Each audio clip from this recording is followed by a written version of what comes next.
Every single year, the United States generates almost 9.5 million tons of municipal solid waste. However, only 9% of it gets recycled.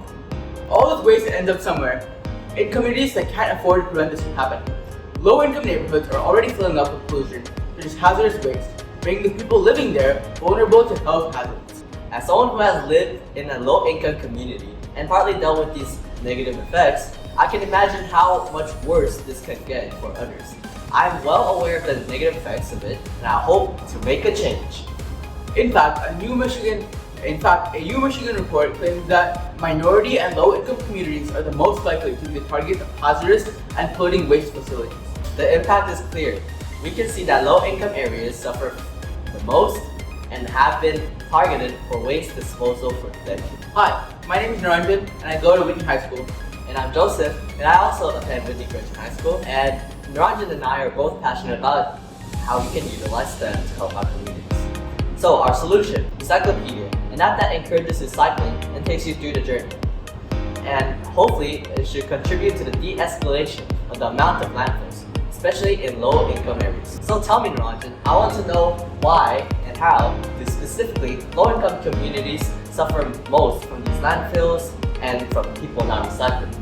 But before that, I wish to know why there are more landfills in low-income communities. The answer: they lack an effective government and strict laws that let corporations dump their waste without many regulations. Well, that's so unfair. That's not even the worst part. These landfills end up negatively impacting the local residents in several ways. For example, studies found that hazardous waste sites cause high risk of cancer, according to the National Center for Biotechnology Information. According to the New York State Department of Health, landfills release toxic gases like hydrogen sulfide that cause cancer, respiratory issues, and other health problems for nearby residents and workers. To add, 80% of US waste incinerators are usually in underserved areas that contribute to pollution. Our project, Recyclopedia, aims to raise awareness about recycling and makes it easier for people to recycle correctly. Let me show you how this works. So meet Recyclopedia. Users will be prompted to click on the Start tab in our navigation bar. I'll press Next to take us onto the image scanner page. Here we utilize Google's APIs to leverage Gemini's AI vision capabilities, allowing users to upload images and determine if the item is recyclable. For instance, if I upload a picture of a glass bottle, it will confirm that it is recyclable. Conversely, if I upload a picture of a battery, it will indicate that it is not recyclable. Next, we have the calculator, which estimates the potential monetary return based on the quantity of recyclable plastics, aluminum, and glass items. The estimated returns may vary by state. Currently, we base this on California's redemption rates, or CRB. If you press the calculate total, you'll see an insightful analysis of your environmental impact based on the materials you entered. Finally, we have the Maps page. We use Maps' Places and Geolocation API to get the location of the user and the closest recycling centers to it. By integrating Google Maps API, we provide users with the ability to locate nearby recycling centers based on their location. Selecting a marker will redirect you to Google Maps, offering automatic directions to the site. To make this app, we went through the iterative process, brainstorming different ideas and then eventually combining them to make the app. Initially, we started off with the image scanner, but we realized that might not be enough to convince people to recycle.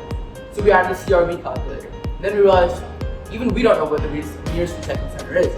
So we added Google Maps API to help people find out their nearest recycling center. So through this process, we came up with the final version of Recyclopedia, which we are presenting now today.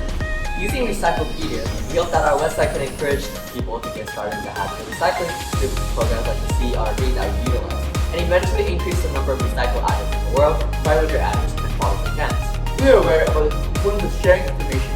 We believe that our solution provides low-income communities with proper information and encouragement in recycling. To spread awareness, we are also planning on spreading Recyclopedia through events, both local and national. We spoke at our school district's Ignite EdTech Symposium, showing the audience the issues that recycling solves and how Recyclopedia helps. We are also going to Washington, D.C. to present Recyclopedia at the House of Code and show Recyclopedia to Congress, representatives, and other lawmakers to make a change in the regulations for landfill and waste management. By doing all this, we hope to reduce the amount of waste going towards landfills, therefore reducing the amounts of new landfills but in low socioeconomic areas. We recognize the power of STEM and how it can be utilized to help out our communities. We decided to take a step forward in this journey, and we hope to take another step through the No Pro Challenge to further our impact and expansion of our solution. Thank you.